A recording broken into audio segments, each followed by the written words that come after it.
Good afternoon, just here in England. I'm delighted for the ninth Author Spotlight to be chatting with crime writer A.J. Hill.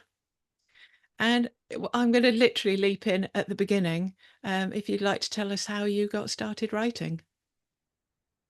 Oh, gosh. I guess the starting point for all writers is you're a reader. And crime and thrillers were always the bulk of what I read, and even from a young age. And without sounding, I guess I do sound cliched, because you talk to most crime and thriller writers, and they get asked, "Oh, what started you off?" And it's kind of, well, the famous five. Because when Okay. you boil down the famous five, they're thrillers. That's Mm, essentially what they are: crime and yeah, thrillers. yeah. And those are the earliest. That's the earliest series, certainly, that I remember reading as a kid. Mm, And I guess that always sort of continued right the way through. And I do read other genres too, but there's the backbone of it's always been sort of crime and thrillers. Um, and then I started going to crime and thriller conventions, and and and of course you go there with that trepidation of, oh, the authors are all going to be up themselves, they're not going to want to talk yeah, to anybody, I'm going yeah, to be sat lonely in a corner, nobody talking to me. yeah. And of course, what I found was completely the opposite. The Mm. crime and thriller authors are just the most lovely, welcoming bunch. Aren't they? Aren't they? Just wonderful, and Mm. I've made some real friends amongst them, which has been wonderful. And then after a few years, I got to know Mike Stotter and Ali Karim, who run Shotsmag, really, really well. Mm. And they asked me to start reviewing. And I my instant computation in my head was, oh, I get free books. Yes, please. And I'd That's a read some. lot of work, though. It is, Mm. and yeah, and less so now, because now the TBR pile is less onerous, because people are accessing it digitally, and I'm not. I love the fact that people will read because they read on Kindle, but Mm. it's not for me. I like to actually have a book in my hand, and there's Yeah. less of that kind of thing going on now. And certainly, I got some fantastic debut author novels to read, just amazing. And there were one or two that I got, not debut authors, but one in particular, No Names, No Pack Drill, um, that who was a very established author, Mm. changing genre to crime Okay. thriller. Hmm. And the premise was an excellent premise, but the author had wedged in an unlikely romance in the middle of Ah, it, crowbarred it okay. in there, which really jarred with me. Mm. And there were one or two that I read that I thought, how the heck did this get published? Mm. I'm the same And with editing. I've come across one book when I edited for one of the main publishers, um, in my career anyway. They As I was reading it, and of course it's already been accepted, and I'm kind of thinking, and it didn't actually do very well at all, and I'm thinking, okay, but you have to do your job. So do you if there's a book you don't like, do you not review it? yeah, Yeah. I had a conversation with Mike and Ali, and basically said, if I get 100 pages in and Mm. I'm struggling, I'd rather put it away and not review it rather than Yeah. give it a. And when I started out, I did give people a couple of rough reviews, Mm. because it doesn't, not every book works with everybody. No. And it No. was just, in the end, it's just my personal opinion. It's Mm. not me saying you must believe what I've said. It just didn't work for me. But Mm. what happened was that me then starting to think to myself, well, I could do better than this. And of course, once you kind of put the challenge to yourself, Yeah. it kind of you kind of have to put up or shut up. Yeah. Well, it's Um, it's funny you say that, because just before you mentioned the famous five, I was expecting you to say I was an avid reader and I read books and books and thought I could do better than this, because that's often the way that people get into writing.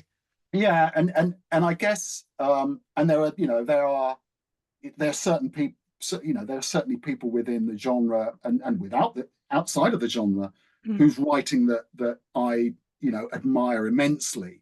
Mm. And whilst I might aspire to be as good as them, I probably never will be. But when I think of Frank Herbert's Dune, when I think of R.F. Delderfield, there are guys in there, and indeed ladies. I mean, there are certain ladies that I've read, and I thought, wow, this is so involving. The characters are so three-dimensional. I mean, Sarah Hillary's Blackthorn I read, and it really just sucked me in completely. Right. She's an incredibly talented writer. Mick Herron, his Slough House series, man, that guy can write. A couple of years ago, he appeared at Buckingham Literary Festival, and my husband's a big fan. He read everything that was published, and so I didn't tell him. I didn't even tell him where we were going. I just said, point the car in northerly direction and wait until I say stop. And it's interesting because Mick's he is not on social media. No. His team are on social media for him. And he's the most self-effacing, modest, lovely guy. Yeah. Lovely guy. Yeah. And I met him at Bristol at Crime Fest before Mick Herron exploded, Slough House exploded. And I was just having a conversation with him. I said, "Oh, you're a writer?" He said, "Yeah." Didn't say anything else. Yeah. And then Slough House happened. People started talking about the Slough House, and I picked up Slow Horses. And of course, on the back is a picture of him, and I'm like, "Oh, you clown! You absolute clown!" Yeah. But yeah, and I've been able to speak to him a couple of times since then, and he's just the loveliest, modest, talented guy. Yeah. Because the thing is, some publishers, not many, because most will expect you to be out there and do events like this and Crime Fest and Harrogate and so on. But the thing is that some publishers want their authors to do as little as possible in the way of marketing, because the writers want to write, but also the publishers want them to write and create new books, because for most readers, one a year isn't enough. They'll read it over a weekend and go, okay, what's next? Yeah, and that's the difficulty in that I work full time. So my last book was out in 23. I'm out of contract at the moment.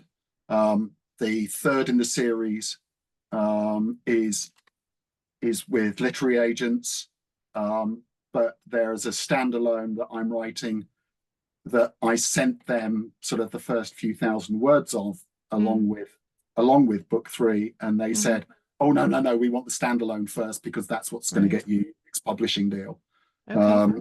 And so I'm at that stage with the standalone that, to paraphrase Eric Morecambe, I'm pretty much have all the words, but not necessarily in the right order. Right order. Yeah, I have one of those.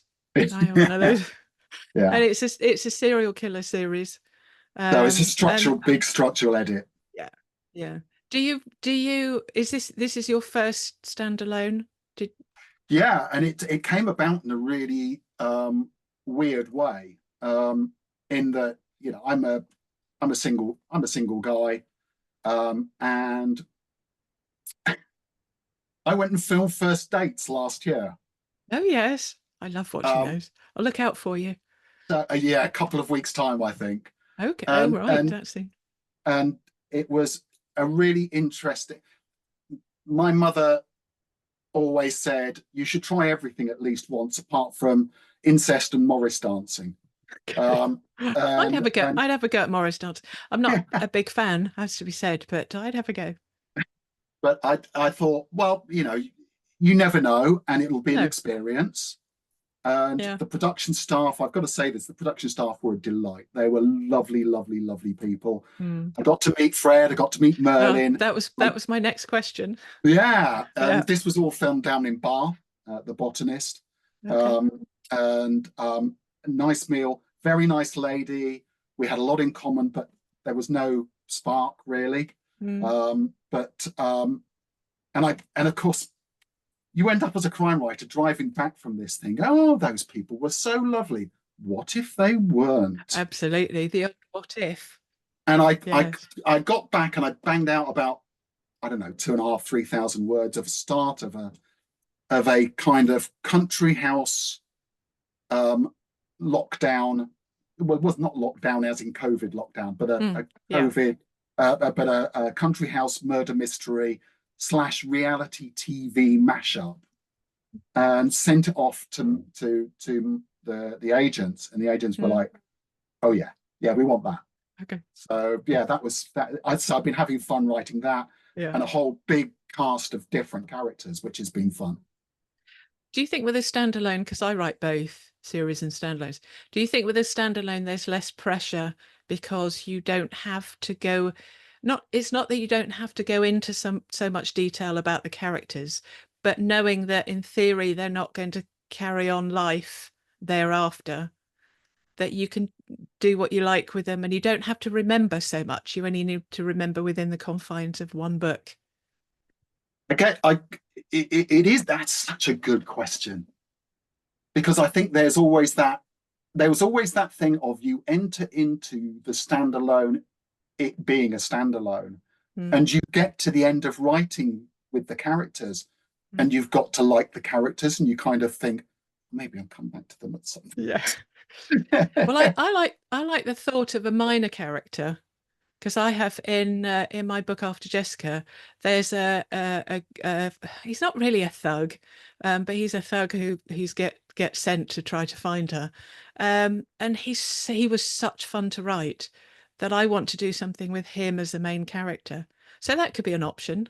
Do a sort of loose series of that kind of thing with them. Yeah, I agree. I think those and it's interesting because the fourth book in the Jack and Gem series that I've written about 30,000 words of is a dual timeline, and the timeline goes back to June in 1944 on the run up to D-Day in the New Forest, which was an armed camp at that time. Okay. And a murder that happened back then, being investigated by an inspector back then. And I'm writing this inspector and his driver, and I'm like, well, I'm going to have to write a series for these two now, aren't I? I've kind of stitched myself up with that. Right. But that's great, because that it's interesting to have a look at that. And when I was doing some research on that, because Jack and Gemma are involved in the more present day, but so the 1944s, I emailed Hampshire Constabulary Historical Society, and it's like they've just opened this Aladdin's cave of information. Wow. And they've just been so generous with their time and their information is amazing. So I kind of, not only do I owe them an acknowledgement, but I kind of think, well, I've got all this information. I need to do something with that in terms of expanding those two characters and giving them a series of their own, maybe. Yeah. Okay, two-part question. Do you love history, and do you love research? Because they would in theory go hand in hand in that case, for sure. Yes, I do. I do love history, and as I've just sort of said, going back and examining what was happening in the New Forest, which is where I lived for 30 years. In that run up to D-Day, the Mulberry Harbours were stored in the Beauly River. There was a one-way system employed. You could not come into the New Forest without a special pass unless you already lived there. And there was 12 aerodromes operating there. And it's like, wow, SOE, which was the forerunner to sort of MI5 and MI6, was their finishing school was at Beauly. Okay. So, that's an interesting aspect to sort of look at too. So that side of it, yeah, I've always been interested in that. Research, Graham Bartlett, who was Peter James's sort of police advisor and now writes by himself and was the chief superintendent in Brighton, is a friend. I've always been able to go to Graham and say, what about this? Because although I was a copper many years ago, more modern policing, policing is not common to me. So the best advice he gives to most of us is fudge it or get them out of the room. Right. So you don't have to go into the actual police procedural bit, which is awfully dull and boring. Yeah. Well, I've sort of avoided DI books to writing because I don't know. I love the idea of being tagging along, because we watch there were the police interceptors and 24 hours in police custody and all those. So you get the terminology. Yeah. But I'd love to shadow them, go out and. But I mean, that's I guess the interesting thing is that when I was thinking originally of characters, I wanted to have somebody who kind of at least had a foot in the police camp. And so Jack, being an ex-DI, although he's 20 odd years separated from his job, he is he's on what's known as an IAG, an independent advisory group.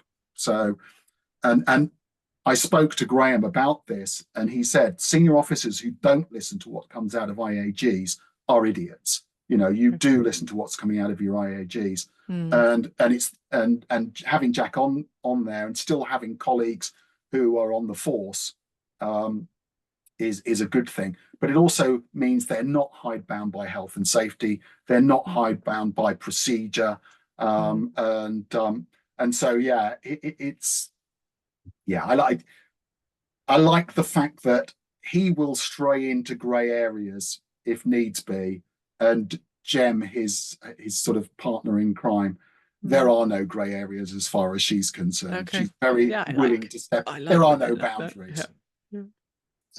Do you have a routine when you write? Are you a morning person and then, or get life out the way and then write? I prefer to write in the mornings, and so today's been a bit disruptive, so I'm going to have to write this afternoon. But it's tough when you've had a day at work, particularly when you've been in the office and sort of 8 hours in front of a computer,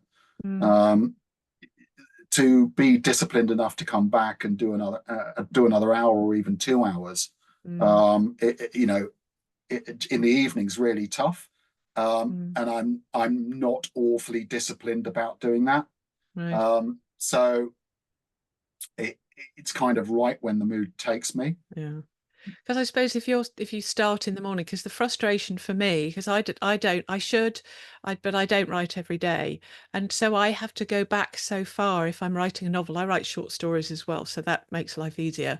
And then also it means if I'm working on two things at once, which you are now, aren't you? You're working on your fourth in the series as well as the standalone, yeah. So you've got to. So if you get to a point, I'm not going to call it writer's block, because Mark Billingham and some others say that writer's block doesn't exist, but there does get to a point where you're not sure what happens next.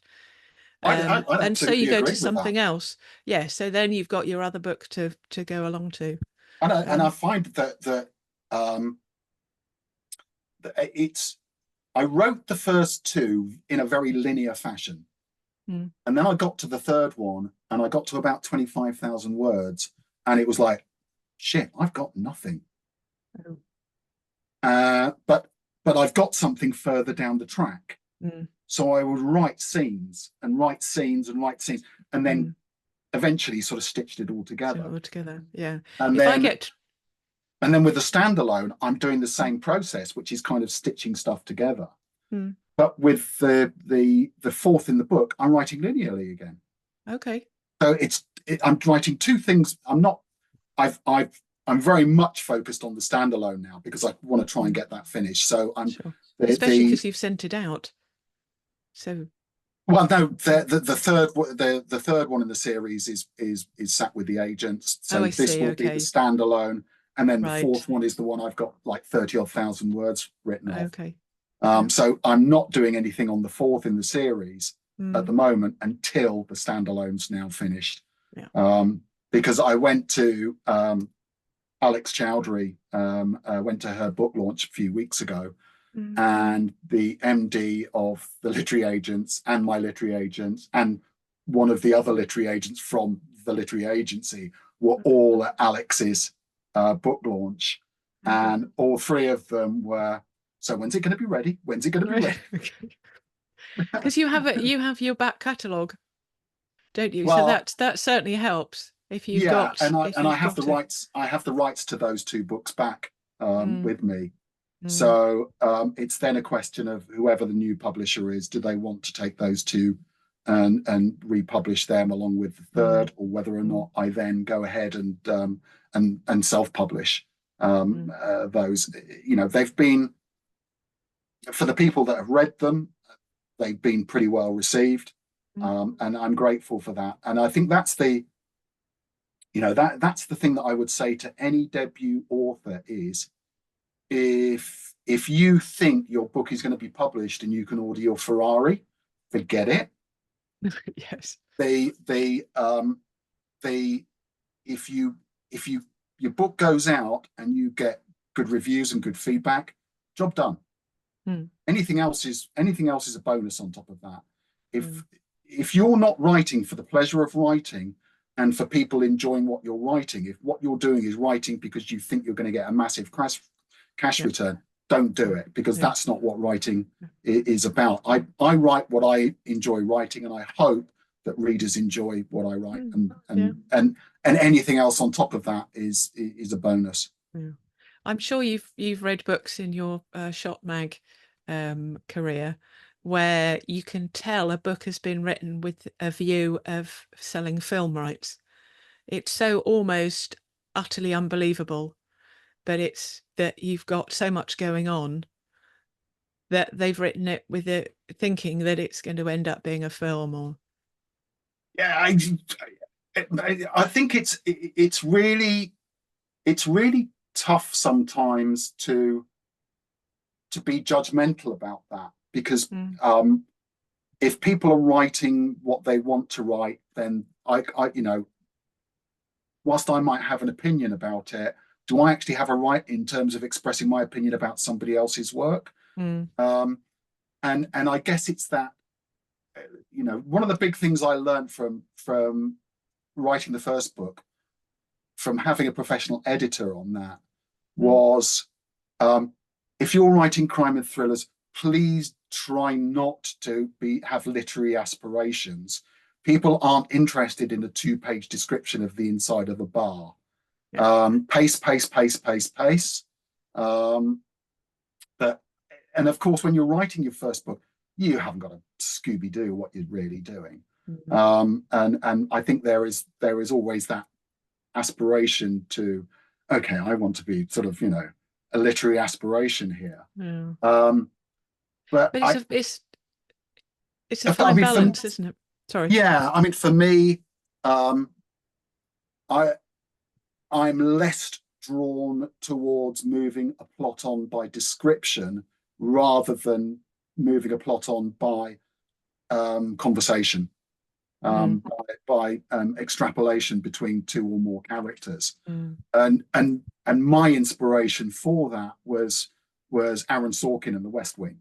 Those walk and talks that he did whilst they were walking around the White House, that they did to explain what was going on and to move the plot forward, was absolute genius. And it's, for me, that works better. Now, some people might look at that and say, well, that's more televisual, or it's got a more visual quality to it, rather than a long descriptive passage of what's going on. But I guess there is that element of, if we live in a film and TV age, and let's face it, there is, you know, 400 channels and nothing on. But we can literally channel hop from Apple to Paramount to Disney to Netflix to Amazon, and there is this constant stream of stuff coming to us. And some do it really well and some don't. And you know, there has been adaptations of some stuff that you kind of look at and you think, it's box ticking. And there's other things that you go, wow, this is really powerful. Um, and yeah, that's not done by rote. Mm. And or you're looking at it and you think, oh well, this isn't somebody trying to regurgitate the girl on the train, Yeah. Yeah. or that kind of thing. And there is that element, I suppose, with when there's been a book that's been incredibly successful, like The Girl on the Train was, Mm. there is that temptation for publishers to want that can we have the next girl on the train, please? And there's also that temptation for writers to want to write the next girl on the train. Mm. The problem is, by the time that book's written, that train's long gone. That bus is long, Absolutely. and the Yeah. next, everybody was saying 3 or 4 years ago, oh, cozy crime's dead. Mm. And over the last 18 months or so, we've seen this resurgence more in cozy crime, which Mm. I think is lovely. Mm. I, Yeah. and the Thursday Murder Club will take our hats off. Richard, has done something in terms of something that's clever and witty, Mm. and accessible, and yeah, if that's what it takes to bring people back to cozy, and some would say Mm. that certainly my series has an element of cozy with some police procedural in it, Mm. then that's fine. Mm. I don't do bloodthirsty descriptions of murders. It's just Mm. not. It doesn't fit what I want to do. Mm. Maybe it will at some point. Maybe I'll write Mm. something darker, but just Mm. not at the moment. You mentioned earlier on about your editor Yeah, process. How do you find it? Are you precious about your writing and or quite happy for them to suggest something that you agree is probably a good idea? Katie Forster was the editor that I actually paid to edit my first book. Mm. And she was utterly wonderful, really Mm. collaborative. Um, Gave me such good feedback. Was the thing? I guess the thing is, because she knew it was my first book. It was not just no, this needs to go. It was the reason why, Yes, the that's what motivation, you need, isn't it? and Yeah. and for me to understand that she wanted my work to be the best that it could be. Mm. I would say to any writer out there Mm. is your that's what your editor wants for you. Mm. And she did this wonderful thing with me that, when I sent the manuscript through to her to begin with, Jem was not Jem. Jem was a male character, Okay. and I thought I was doing the final edits on the final chapters, Mm. and she contacted me and said, have you thought about that character being female? And I said, I kind of had considered it, but I just wondered if it was a tick box exercise. And she said, Mm. well, okay, yeah, I understand where you're coming from. Yeah. Character, to make a character profile and about four or Mm. five words of an exchange between, um, the character as a female character and Jack. Mm. So I did that and sent that off to her, and she was literally on the phone within 24 hours, laughing at me down the phone, saying, "You know, you've stitched yourself up." And I said, Okay. "Yeah," because the character profile was fuller. Mm. Exchange came really easy, and then I went back through to do all the edits, and I wasn't afraid of the work that was going to entail. Sure.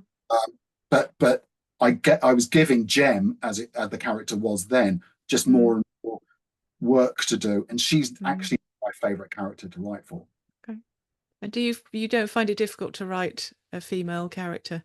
Do you have friends who'll Do I have read the well, yeah, I would hope that you would have they can read it and say, mm, it's fully formed, but as a woman, she is, um I mean, Gemma is an ex-captain in military intelligence. She's mhm, been operational in the Middle East. She speaks multiple languages. She is borderline genius. You know, there is never going to be a room where Gem is not the smartest cookie in there. Nice. She Jack's two daughters are, if you like, more conventionally female. They are, whereas Gem has got a hard edge to her because of what she did, and I mentioned earlier about her being willing to stray into grey areas without a backward glance. But she comes from a place where, having worked in military intelligence, getting information, regardless of how you get it, was what was important. And how you got it, because it would possibly save lives, was neither here nor there. Yeah. So she has quite a hard edge to her. But she also has, and I think you see this with that dark police humor as well. She has a dark humor to her because that's a coping mechanism. And it is a way of dealing with some of the stuff that she's seen and had to deal with. But yeah, I love writing for her, and the feedback that the feedback I've had from people who've read it, and I know I have one Gem super fan out there, who absolutely adores Gem, and because she is strong, without being without losing her femininity. She is, but she is any man's equal, and more often than not, more, to pinch an Animal Farm phrase, she's more equal than most. Sure. Yeah, she's a lot of fun to write. Yeah, she's feisty and fun and witty. Yeah. You've got your first two books behind you. Could you show us the covers? Yeah. Let me have a look and talk us through the process. Did you get different options? So they gave you a couple of choices, and Dead Drift, that isn't really my choice. But the first choice that got sent through, it was just horrible. Okay. And so I was okay with that. And it was my first book, so I didn't sort of moan too much. No. Bloody Butcher, I had much more input. And that you can see there, which is actually a wet fly from fly fishing. Okay, I thought a fishing hook. Seeing that, yes, yeah. I'm not an expert. That actual fly pattern is called Bloody Butcher. Ah, okay. So I kind of like titles that have a double meaning. So Dead Drift is a form of fly fishing. Okay. And Bloody Butcher with the fly pattern, and there's also then connections within the book that give a second sort of meaning to it. Okay. So I mean, I guess I can't sort of reveal too much without too many spoilers. But the eye around was very much their idea, and I loved that. I thought that was really clever. I liked the color scheme as well. Yeah, it looks more traditional. It looks more traditional than the first one, I think. Yeah, and what I didn't want was the person in either a red or yellow coat walking away down a path. Yeah, that's such a cliche. Yes, it's like After Girl on the Train, or so many books were girl this and girl that and Gone Girl and so on, that it's like the jacket, it becomes a bit of a cliche. And I don't necessarily, I haven't fixed on a title for the third or the standalone, and I'm kind of just sort of willing to sort of listen. I've got a couple of ideas myself and see what people think, and we'll move from there. Well, sometimes I find, certainly if an author's stuck on a title, when I go through the book, there might be a phrase in it that captures the essence of it perfectly. So you may find as you carry on with them that that something will leap out from your subconscious. Yeah, indeed. Yeah, maybe Yeah. so. Yeah. Well, it's been an absolute pleasure No, chatting with thank you. you. So we shall be back, hopefully in the not too distant future, to talk about your books more specifically. That's great, Morgan. You take care. Brilliant. Speak to Thank you you so soon. much. Okay. Bye bye. Bye now.